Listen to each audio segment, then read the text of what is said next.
Għal darb'oħra l-Kabinett tal-Ministri ltaqa' barra mill-Kastilja u din id-darba kien imiss Għawdex.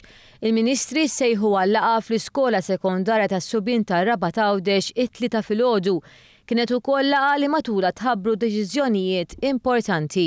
Il-Prim Ministru Joseph Muscat ħabbar li alloka flus mill-fondi Ewropej lil Malta Enterprise biex jibda l-istudju dwar il-possibilità ta' fiber optic cable bejn Malta u Għawdex.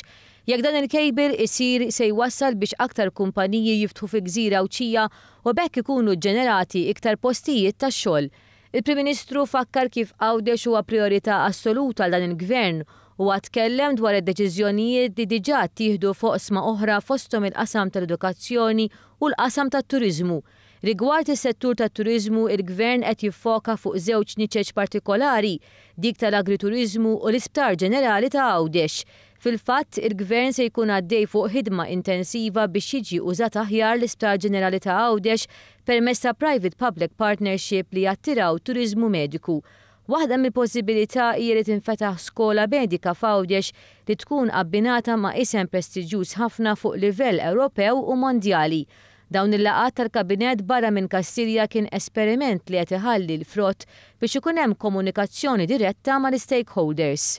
Il-Prim Ministru fisser kif dawn il-laqgħat joħorġu bżonnijiet ta' Għawdex u permezz ta' din il-konsultazzjoni ikun jista' janalizza u jiddeċiedi fejn se jalloka il-budget.